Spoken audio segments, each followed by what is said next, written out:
Well, good morning, Moonshine. Where you been, son? I've been everywhere, son. Everywhere, son? Look at him. No, don't do that, son. Oh, he's cold. Warm them hands up, old man. Warm them hands up. I want to get you cold, man. You won't get me cold.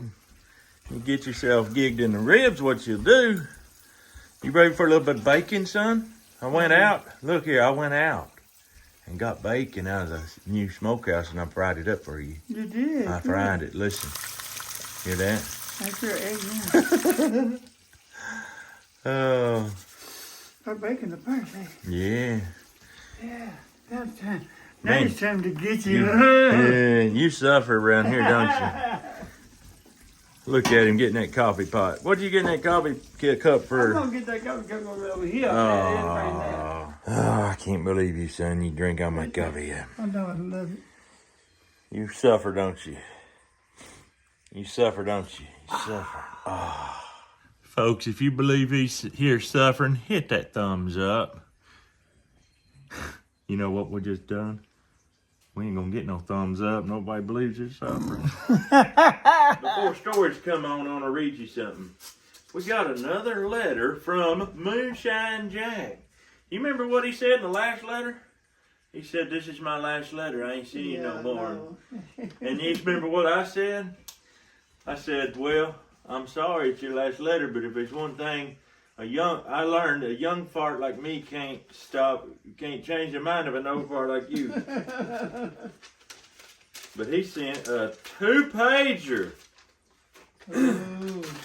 Evidently, what I said really worked. That was what you call reverse psychology. Yeah, All right, dear McGee, I owe you another letter. This is the second half about how I got Popcorn Sutton to teach me how to make shine. One day I was driving in the mountains of North Carolina near Maggie Valley on an old mountain road when I come upon Popcorn broke down with a truck full of shine.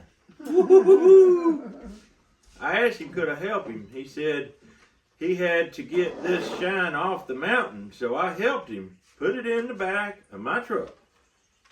We drove for about 10 miles. He told me to stop, so I stopped. He told me to get out and wait for him. He would be back to get me in about an hour. He said for me to sit on the side of the road. Well, I did, and I waited. He drove away with my truck. A little while later, he come back. He slid over in the seat so I could drive. He pulled a $20 bill out of his pocket and handed it to me. But I did not reach for it. I told him I would rather him teach me how to make moonshine. He said, "Well, it ain't easy as you think. First, you don't sell it to Indians. They're good people, but they have a bad, loose tongue when they get drunk. Never sell to them. Number two, never sell to a stranger. He could be a G-man, government man. The least people you sell to, the better off you are. And number three, never sell to a family member. So if something happens to them, it is not your fault." I said, "This is not teaching me to make shine." He said, "Well, it was very important to follow those 3 steps. So I did for the rest of my life. Next, you have to learn to build a steel." Well, I had to buy the copper sheet and the sander and the copper tube, and we built my first steel. Next, he said, now you have to find a place to set it up where no one goes. So we found a place on Panther Creek. It took 2 days to carry everything up the creek. Well, about 2 weeks has passed before he finally told me how to make shine. We built 4 mash boxes, hold about 60 gallons of water. Well, this is Popcorn Sutton recipe for shine. 50 pounds of cracked corn, 50 pounds of sugar, 50 gallons of water. 1 pack of yeast. That is all. Thanks to my old friend Popcorn Sutton. I am glad you said you're going to build my corn cracker. But I never tried to crack cobs, just the corn. Your friend Moonshine Jack. I'm moving to Irving, Tennessee next year. I hope you know the town. Irving, I don't know where Irving is. They hung the elephant in. I would like to come and meet you one day and maybe have dinner with you and Mr. Friend Frank, your friend Moonshine. Next, I'm going to tell you about I.C. Sutton, the constable of Maggie Valley. Hey, that's pretty good. That means he's going to write us another letter. Yeah, then they gonna come to see you. He's going to come see you too, see you're in trouble. Yeah, but I ain't gonna be here, baby. Yeah, boy. Moonshine Jack, please don't bring him no moonshine. He gets loose as a goose. His coffee's all he can handle. He can't take no more. Thank you, Moonshine Jack. That was great. Great little history lesson right there. We're going to get into today's story. Frank probably be eating bacon before this story's over, but I'll have y'all looking out here at the old smokehouse. Is it old, son? No, it's brand new. Hey, people been saying how good it was for you to be there helping us build that. Said you was the backbone of the operation. Is that true? Was it? I don't know. I wasn't. People said a lot of things. They said you was the backbone. They said you was the foreman. They said you was the supervisor, the inspector. And there's that one good old Bob that said the whole time you was out there working, you was looking for a way to get in the back where you could sneak my bacon out. Today's story is about the invention of the smallpox vaccine. A very good thing that saved a lot of people. And it's a long story.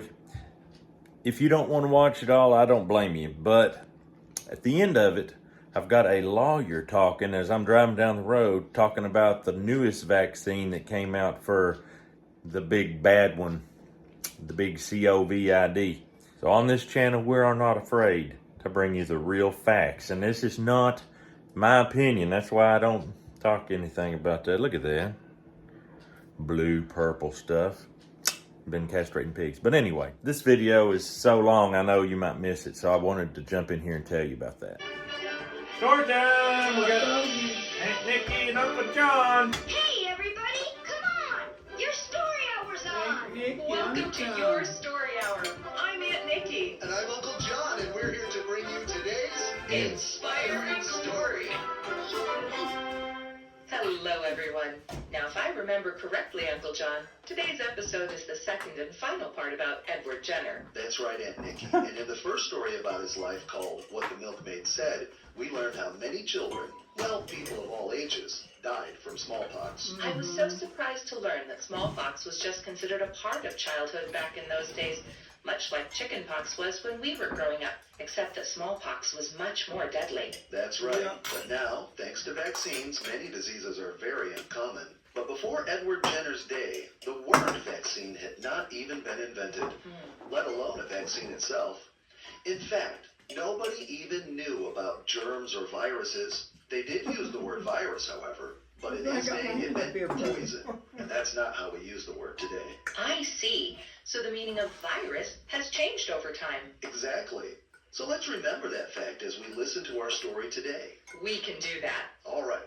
And you may recall from our first episode that smallpox was called the speckled monster, since the sores and scabs it produced made red speckles all over the person's body. Yes, I do remember that. Well, keeping that in mind, here's Aunt Carol bringing us our story called Conquering the Speckled Monster. Edward Jenner was already trained as a surgeon when he traveled to London Yeah, to but advance you his got medical your training under the instruction of John Put it right Hunter, there. a famous surgeon. In those days, the profession of surgeon was slightly different from that of doctor, since doctors were university trained, and surgeons gained their knowledge by becoming an apprentice to an older and experienced surgeon. Ah, finally, supper. Yes, Mr. Hunter. We've had a long There day you at St. go. George's. Indeed, Jenner, indeed. And I want you to tell me Yeah, I what can you observed thank today you. as we made our rounds in the hospital. But first, pass the potatoes if you would. Here you are. Bring it. Yes, thank you. Well, Mr. Hunter, in answer to your question, as I've said before, I am both excited to learn firsthand to see so many ailments in one place at one time, and, well, sir, I wonder. In the hospital, there are sometimes 3 or 4 patients to a bed. Even more on That's occasion. why I think Yes, I'll buy teeth out and there. I just wonder, Could that be a means of spreading? Spreading the disease around from one patient to the other? Yes. I know diseases are usually thought to be spread by bad air or by something bad in the patient's blood, It's but... something to investigate, all right. Always work to discover, Jenna. We're Mr. Don't you think Joel. experiment? Yes, always, always. Never forget. Yes, sir. So, have you given any thought to what I said the other day? About smallpox? About what the milkmaid told you? That once they've had cowpox, they don't get smallpox? Yes. Mr. Ludlow, Yes, my but- former mentor, didn't think... He didn't think there was anything to it? He thought that it was just superstition, correct? Exactly. And what do you say, Jenna? I don't know what to think. You don't know what to think? Have I taught you nothing? Nothing at all? Well, I... Don't think, Jenna. Remember that. Never just think. Experiment. Find out. Thinking isn't any good until you investigate. That's right. Known for his quick temper, John Hunter was nevertheless a man of great intellect, and he had an underlying kindness that helped Edward overlook his outbursts. The two men were bonded together in their pursuit of excellence, and Edward always afterwards referred to Mr. Hunter as the dear man. They also shared a keen interest in learning more about the natural Smokehouse world, me good, baby. habitats, animals, birds. So, you've never been able to find the nest of a cuckoo? No, and it's a puzzle to be sure. They must have nests When somewhere, we find but the egg and where everything, do you that's build what them? we do. Some years later, thought you Edward could do discovered that cuckoos didn't actually build nests Oh, I know and why. laid their eggs in the nests of other birds. However, even at this point, Edward was so proficient in his knowledge of the world around him that the naturalist serving with Captain Cook's explorations invited him to accompany them on their next voyage. However, he declined, and before leaving John Hunter's world of influence, he studied with Hunter's brother William, a noted authority. All right, I'm gonna let y'all look out the window for a while. Then in 1773, with his advanced studies completed, Edward headed back home to Berkeley, where he reconnected with his brother Stephen. Ah, Stephen, I owe so much to you for financing my studies in London with Mr. Hunter. But I must say, I'm very glad to be back home. I can well believe it. Back in the fresh air again. Yes, I must confess, I feel closer to God with all this beauty around me. That's the key, dear Edward. Staying close to God. From that comes all good things. Honor, duty, respect, manners. Advice from my brother the vicar, eh? And very good advice it is, too. Soon Edward tacked up a sign announcing that he was open for business, and it wasn't long before patients began to present themselves. Well, well, you have a very nasty cut for such a pretty little girl. It hurts. Yes, I can imagine, but you're being very brave, and I'm going to fix you right up. Please, Mr. Jenner. My father, he's taken suddenly ill. Can you come? I know we live a ways out, but... Never mind that. Just let me grab my bag and saddle my horse. Oh, what a set of lungs. Did you hear that, Mrs. Rogers? You have a beautiful baby boy. And all the while, whether setting broken bones, making medicines, caring for the ill, or delivering babies, Edward still thought about smallpox and cowpox, and if there might be some connection. Occasionally, a wave of cowpox would sweep the countryside, and Edward would talk to the milkmaids, who continued to insist that they couldn't come down with smallpox during an epidemic. Finally, one time when smallpox was making another appearance, Edward decided to try an experiment. He enlisted the help of several local milkmaids. So, you're all agreed? Yeah, I am. You're willing for me to inoculate you with smallpox to see if you break out with the disease? And I want you to know, it could be dangerous, and I... Don't you worry, Mr. Jenner. We won't get the speckled monster. Go ahead and inoculate us. We'll prove it to you. See? We told you. Nothing. No fever, no headache, no spots. No smallpox. Edward repeated the experiment with another group of milkmaids with the same result. But then, on another occasion, several of the inoculated milkmaids did come down with smallpox. What could possibly be wrong? Why did cowpox seem to give protection in some cases and not in others? But not to be discouraged, Edward continued to experiment and investigate. And in the process, he nearly drove his fellow surgeons crazy at their monthly meetings. Mr. Jenner, please, just give it a rest. This foolishness about cowpox. How could the disease of a cow possibly protect a human? Such nonsense. Just like every other superstition. Utter poppycock. Several years passed, during which Edward continued to investigate the cowpox-smallpox connection. And yet he maintained his standing as a naturalist as well and made other discoveries. During his dissections, for example, he observed something that had never been noticed before. This man repeatedly complained of chest pain before he died. And just like the others with a similar complaint, the arteries around his heart are clogged with fatty deposits. Still, the puzzle of cowpox was ever in the background of his mind. Why have my experiments sometimes yielded such different results?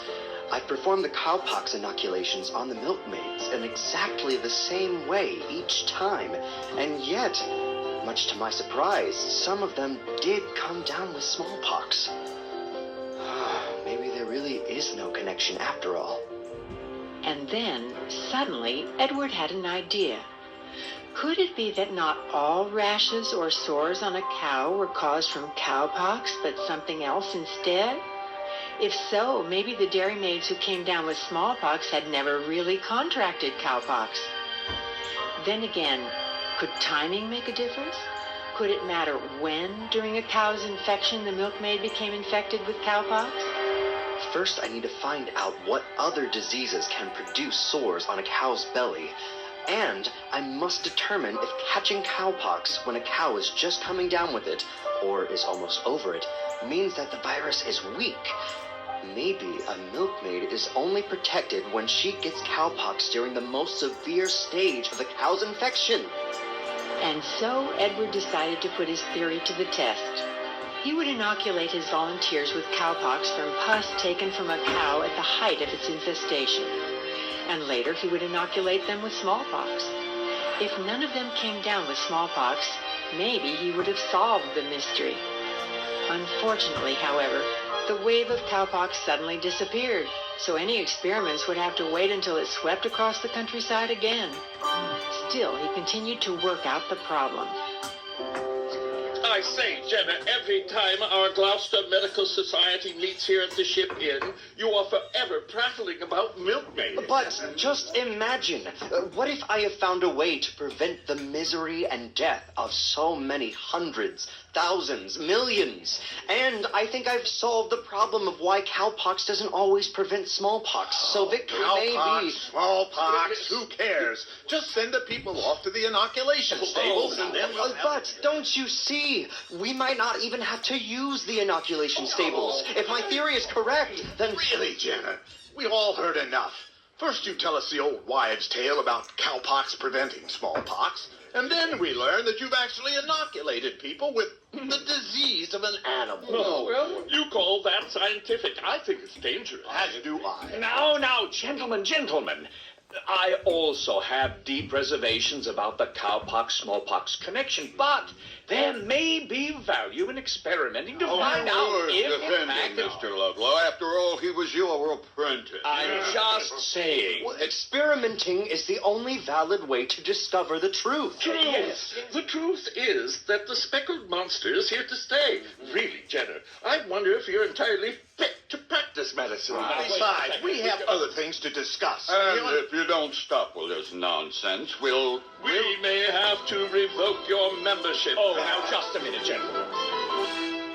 Well, Uncle John, it looks like Edward Jenner just might have some trouble convincing the other doctors to even consider the idea that cowpox might help prevent smallpox. Yes, you're right. But it's not all that unusual. What do you mean? Well, new ideas, especially in science and medicine, often take a while to catch on. Very true. Just think of some of the stories we've already recorded, like the discovery of the X-ray or of penicillin. Yes, or how about Louis Braille's invention of a way for blind blind people to read. That's right. He was just a boy, really, when he came up with that idea. And it seems to me that the one thing they all have in common Oh, is... I know what you're going to say, Uncle John. It takes persistence. Yes, and a dedication to finding out the truth. And that takes character. And that's the very reason why your story hour exists. We want to be a resource for all you kids and young people by supplying fun, entertaining, exciting stories about honesty, kindness, bravery, discovery, and more. All things which help you develop the kind of character that will take you far, plus allow you to be a blessing to others. So if you'd like to see a listing of all the stories we have available, just go to our website at yourstoryhour.org and click on Shop. You can scroll through all of the albums, and by clicking on each album, you'll see the stories it contains. You'll find hundreds of great stories for your listening pleasure. You can also listen to our free story on the home page, or click on the Where to Listen tab to find a station near you. And if you go to yourstoryhour.org, you'll also find lots of other interesting things, like Clubhouse Magazine and Adventures in the Holy Bible. And now, Aunt Nikki, I guess we'd better get back to today's story and see what happens next. Okay, so now here is the conclusion of Conquering the Speckled Monster. In 1788, Edward married Catherine Kingscote, the daughter of a gentleman, and 4 years later he'd proven himself such a capable man of medicine that the University of St. Andrews in Scotland awarded him a doctor's degree. He still wanted to perform his next round of experiments, but unfortunately, cowpox still had not reappeared. However, he began to lay plans for that inevitable day with his nephew Henry, who was serving as his assistant. But, Uncle, even when cowpox reappears, it will only be here for a little while. True. So if you can prove that inoculation with cowpox will prevent smallpox, how will you ever be able to inoculate enough people to really make a difference before it disappears again? A very good question, Henry. And I've given that very thing some thought. So, here's my plan. I may be able to transfer cowpox from one person to another, arm to arm. That way we don't have to worry if cowpox suddenly disappears in the animal population again. I see. But first, I need to prove my theory. Miss Nelms, Sarah, there's no doubt about it. You definitely have cowpox. Take a look, Henry. Yes, I see. A bit of a rash and several sores on her hands. And one especially large sore here on the back of her hand, full of pus. Well, I scratched my hand on a thorn, you see, and while I was milking... Mm-hmm. I gather one of the cows you milked had cowpox. They all do. I hear it spreading all about these parts. Indeed, and obviously some of the pus from the cow's sores must have leaked into the scratch on your hand, and now you have cowpox. Yes, sir. Henry, fetch the quill for me, will you? Certainly. It's just here in your bag. Here it is. I'll just trim the bottom end there and collect the pus from the sore in the shaft of the quill. Very good. All done. Now I can carry it with me. If you don't mind me asking, Dr. Jenner, what do you plan to do with it? Well, there's a young lad, James Phipps by name, and his parents are willing to have James inoculated with cowpox so he can escape the dangers of smallpox. They have agreed to help me further my investigation. They believe Uncle is right, and that if James gets cowpox, he won't have to endure the misery of smallpox. They've heard what you milkmaids have said about cowpox protecting you. That's right. We have no fear of the speckled monster, not us. Well, from what you have all told me, and from my own observations, I think you are right. And now I aim to prove it once and for all. On May 14th, 1796, Edward inoculated young James Phipps with the cowpox pus taken from the sore on the milkmaid's hand. Oh, Dr. Jenner, what a blessing this will be if my Jimmy can escape the speckled monster. We have little to lose, Mrs. Phipps. If he gets cowpox, which I think he will, he won't be very sick. And if it protects him, as it does the milkmaids... Then he will have escaped the dreadful pox. Exactly. Now, Jimmy, just stretch out your arm here and... Will it hurt, Dr. Jenner? Not much. Not more than a little pinch. That's fine. Ready? Yes, sir. Just 2 little scratches with my lancet.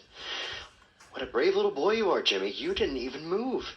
It didn't hurt much, like you said. All right. Now I'll take this feather with the pus inside the shaft. Just spread it along your little cuts like so. And there. All done? Oh, I just pray to the good Lord that this works, Dr. Jenner. As expected, James soon came down with cowpox, but quickly recovered. A bit later, as the second part of the experiment, James was inoculated with smallpox. Happily, he showed absolutely no signs of catching the speckled monster. And just to be sure, and so that Edward could begin to convince others, he repeatedly inoculated James with pus from the sores of smallpox patients. 29 times, in fact. Still nothing. Next, Edward inoculated a young girl with cowpox, waited, then inoculated her with smallpox. And again, nothing. He repeated the process on his own son, Robert, with the same results. Thank you, God, for helping me make this discovery. And now, to convince the medical world that we have a mighty weapon against the scourge of the speckled monster. Edward's process soon became known by the term vaccination. But trying to convince everyone of the value of vaccination wasn't an easy task. Eventually, some doctors began asking Edward how to vaccinate their own patients and sent for samples of the cowpox pus that they could use. How many packets do we have ready for the post today, Henry? 3 quills containing pus and 1 needle that was dredged through a cowpox pustule packed in a glass vial. All ready to go. Excellent. Hopefully the packages will arrive while the virus is still active. It should be good for 3 or 4 days. Thankfully, some of my colleagues are beginning to come around as they see the results in their own patients. However, not everyone was happy to embrace Edward's discovery, including some clergymen. Now, children, why did Moses' mother hide him in the river? Yes, you there. Because they wanted to vaccinate Moses. That's why his mother hid him. Very good. His mother was very wise. She didn't want him to be vaccinated. I tell you that smallpox is a gift from a loving God. Smallpox ensures that there will be fewer of the poor among us. Without smallpox, poverty will spread, and thus will misery spread as well. But the most disappointing attitudes came from some in the medical profession. You know, our medical practice has come to depend on the money we charge for the old inoculation process. The stables, exactly right. But vaccination with cowpox virtually eliminates smallpox. And without the smallpox inoculation income, it will mean financial ruin for many of us. How dare you interfere with the will of God? He alone dictates who will live and who will die. As a God-fearing doctor, I'll have no part of vaccinating against smallpox. Well, no. You'll not find me vaccinating my patients with cowpox. They'll be bovinized, changed to look like cows. Why, one girl I know coughed like a cow and grew hair all over her body. Quite a few folks believe such superstitious nonsense. In fact, an anti-vaccine society emerged in London and hired artists to produce cartoons showing people who had been vaccinated as having tiny cows springing from their mouths, ears, noses, and more. Fortunately, there were many who ignored it all. The Reverend Rowland Hill, for example, who had learned how to vaccinate, announced from his pulpit, I am ready to vaccinate tomorrow morning as many children as you choose. And if you wish them to escape that horrible disease, the smallpox, you will bring them. Soon Edward discovered that cowpox was the same disease as an ailment known as grease in horses, and he vaccinated several folks with pus taken from infected horses. Yes. Look here, Henry. Vaccination from grease produces the same results. This patient now has cowpox, and you know what that means? That I do. He will be protected from smallpox. Next, Edward began using his arm-to-arm method, whereby the pus taken from a cowpox sore on one person's arm was used to vaccinate another person. and then matter taken from that person's sores was used to vaccinate yet another person, and so on. You were right, Uncle. We're no longer dependent on cows to be infected with cowpox in order to have material for vaccination. You can vaccinate people one after another in a never-ending chain. In 1798, Edward wrote a pamphlet entitled An Inquiry into the Causes and Effects of the Variole Vaccine, known by the name of the cowpox. And later, he wrote 2 additional pamphlets with more information. Soon, he had to fight off the arguments and faulty conclusions of other men of science, as well as their attacks on his character in their effort to discredit his work. Fortunately, just as Edward was becoming discouraged, he received a letter from a doctor who confirmed his results. In part, it read, I think the substituting of the cowpox poison for the smallpox promises to be one of the greatest improvements that has ever been made in medicine. With great esteem, Henry Klein. Still, there was opposition. One doctor said that when he vaccinated patients with cowpox, they immediately came down with smallpox. When Edward dug into the circumstances, however... Here's the problem. The doctor contaminated his cowpox vaccine with the smallpox virus. So, in reality, he gave smallpox to his patients and not cowpox. Another doctor reported that he had vaccinated patients, but at a much later time, they came down with smallpox. After investigating the claims, Edward reported, The doctor actually confused cowpox with another disease. So, when he vaccinated them, he used the wrong material. And thus, well, it's easy to see the results. They were still open to catching smallpox. Then another doctor, who had even published a paper telling about Edward's research, claimed that he had been the one to discover the cowpox-smallpox connection, not Edward. In the end, however, Dr. Edward Jenner was recognized as the man who had conquered smallpox. His discovery was embraced by the royal family of England, and all members of the English Navy were vaccinated. Thomas Jefferson in the United States had his entire household vaccinated, and thousands followed his lead. Officials in Poland, Italy, Hungary, Australia embraced Edward's findings, including Alexander, the Emperor of Russia, who had millions of children vaccinated. Even Napoleon, who at that time was at war with England, vaccinated his entire army. Sailors carried the vaccination procedure to far-off countries using the arm-to-arm method. And in the end, millions upon millions around the world were protected by vaccination, thus ushering in the defeat of the terrible scourge of the speckled monster. My word, Uncle John, I guess those of us living today have little idea how devastating the speckled monster actually was. But I was wondering... What is it, Aunt Nikki? Well, I know folks who were vaccinated for smallpox when they were children, my parents and some of the older kids when I was in school. But if they needed to be vaccinated, I guess that means smallpox wasn't completely wiped out in Edward Jenner's day. You're right about that.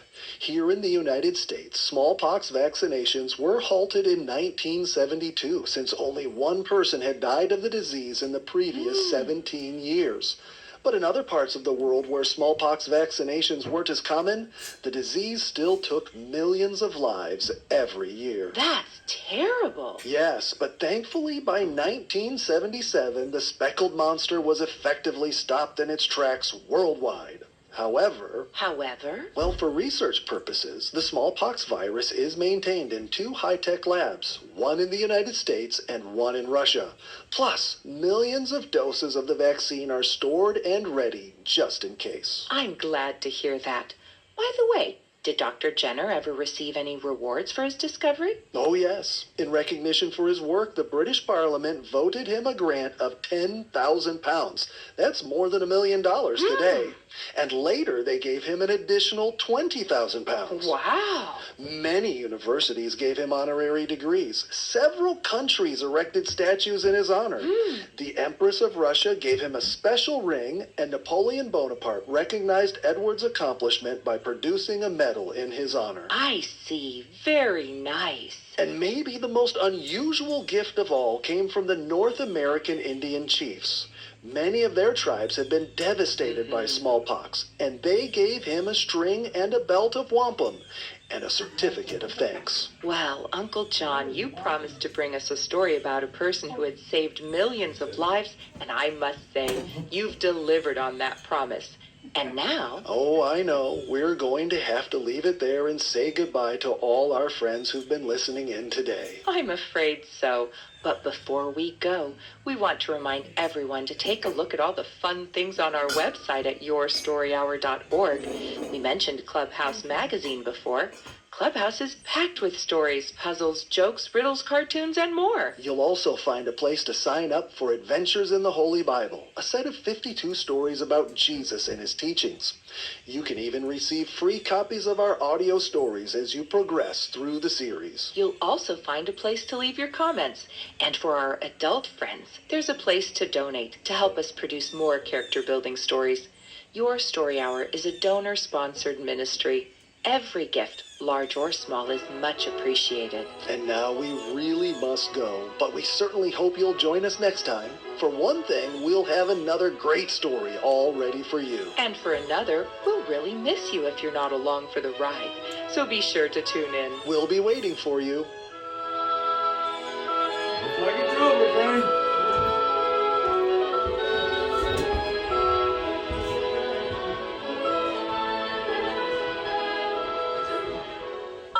Well, that's all your story time, folks. I realize that vaccination is a kind of a hot button issue now.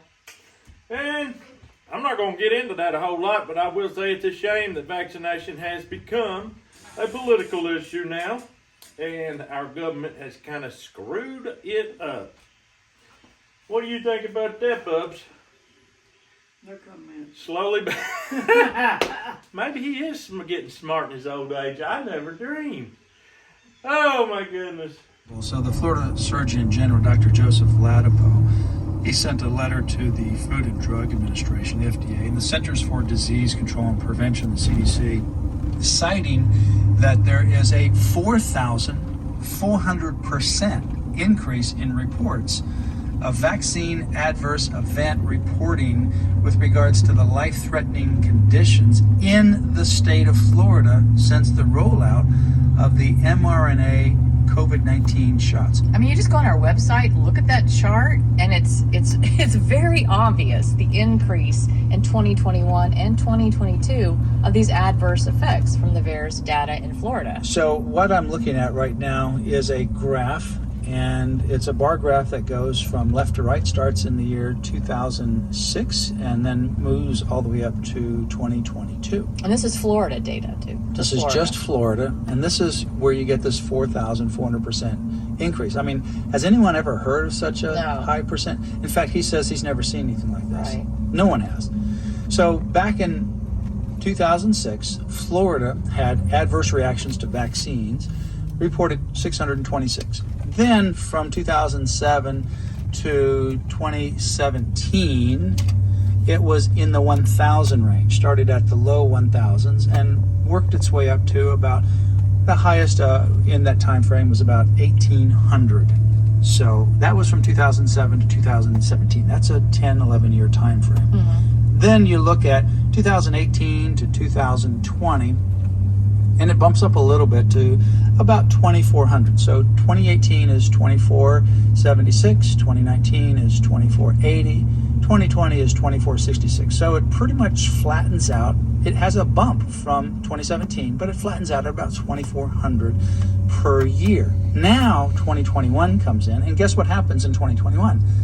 The rollout of the mRNA shots, and it jumps from this 3-year 2,400 time frame and the 10-year basically in the thousands under 2,000 frame to 41,473. So remember, this is all in the vaccine adverse event reporting system. We call it VAERS, and that's all life-threatening conditions since the rollout of the COVID shots that you're seeing the increase. So all throughout these years are different adverse effects from various vaccines. Right. But in 2021 and 2022, you've got the COVID shots, and it's just off the roof here. So it is clear that the COVID shots are causing this astronomical increase of 4,400%.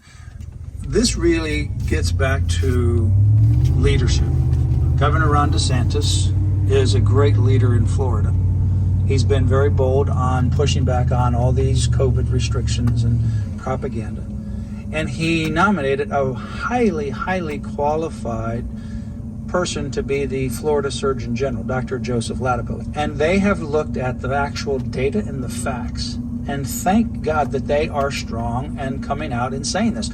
That should happen on all the other 49 states as well. Yes. If we had good leadership and we had honest leadership, in fact, if we had people in the White House or anywhere in Congress, and they just look at the data, it's becoming overwhelming. There needs to be a massive outcry of these leaders against this propaganda and this harm that has been pushed by these federal agencies that have duped the American public. They are silent when they know about these adverse events. They distort the data, and they don't want the American people to see the data. Like the FDA wanted a federal court, believe it or not, I don't know how you even keep a straight face, going into the court and say, Judge, we need 75 years to release some documents that it took us a few months to review. 75 years. Well, fortunately, the judge refused that request, and now that data is coming out. But each state can do what Florida has done. Each state can look at the adverse events. And I can tell you that there are some states that are going to be worse than Florida. Why? Because, for example, Oregon, Washington, California, other places, New York, that were really pushing this shot, particularly in the blue states, they're going to have worse numbers than what we see in Florida. Absolutely. Well, there's a difference between Ron DeSantis, Dr. Ladapo, who looks at the data, who looks at the studies, versus those who are financially receiving money from these big pharma companies. There, you see the difference in their actions as a result of this. Absolutely. You can go to Liberty Counsel's website. We have a comprehensive page on all things related to the COVID shots, treatment, and so forth. lc.org/vaccine. That's lc.org. Make sure to bookmark that webpage because it is full of information. lc.org/vaccine. Faith and Freedom, brought to you by Liberty Counsel. We hope that we have motivated you to stand up for your faith, family, and freedom. Get informed and get involved today. Visit Liberty Counsel's website at lc.org, where you can obtain email alerts and other information to keep you informed and involved. The website again, lc.org. You can also call us at 407-875-1776. Again, that phone number, 407-875-1776. The website again, lc.org. We hope that we have motivated you to stand up for your faith, family, and freedom. Become an active partner of Liberty Counsel and make a difference in your community and across the nation. Well, anyway, hope you enjoyed the video. The smokehouse is rolling smoke now. Getting them bacons just a little smokier. We're going to get on out of here. We hope you have a great day. We'll see you on the next video.